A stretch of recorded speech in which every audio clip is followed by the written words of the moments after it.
Full figure empozi eno bwe yatambudde waliwo munnayuganda mukwano gwo nnyo Eddie Mezaya. Eddie Mezaya yasinzidde Sweden n'ateeka ku Facebook page ye n'agamba full figure olina mwandu wa Paulo Kafeero. N'agamba nti kyamwewuunyisa nnyo okuba nti Paulo Kafeero bwe yafa wagaana okuvaayo okweyanjula nga nnamwandu n'okweka omwana ali mu myaka 15. Eddie Mezaya mukwano gwo agamba yazunganga naawe embeera eyo ogyogerako ki? Sigenda kwogera ku bantu bafa njogere ku mirambo njogere ku balamu kati abamu banoonya mbogere ku baba wa attention kati so akogerako eyo mayiti nenge Eddie Mezaya omumanyi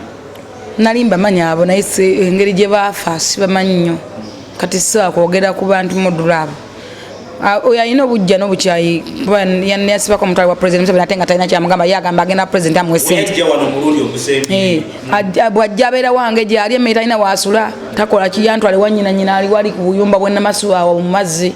ate yeewana mbu ali Bulaaya mugagga so naye ne wajja talina tabana kyakulya buli wabadde ffe tumusondya ssente ne bebekulu yamu olusinze muwa taagala muwa attention kwayo waliwo abanoonyeza attention mbogereko babamanyi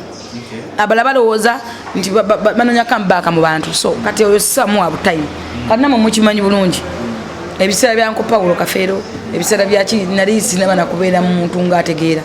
ennyo so kati ate anyway sijja mwogerako kyensobola okugamba nga wali obaddeko oba wali wesemberezaako Kafeero mu biseera bwe yali ng'akyali nali sinawe nsobola kuyita yali superstar Kafeero afa 27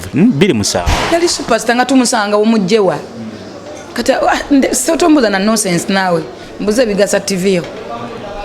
so kati yagadde kwogera bamuwulire bamulabe esaawa zino kibwa Eddie Mezaya sina bwe muwa oyo mayiti yafa kati omulambo gwali bwenvunyu ng'ogereko ki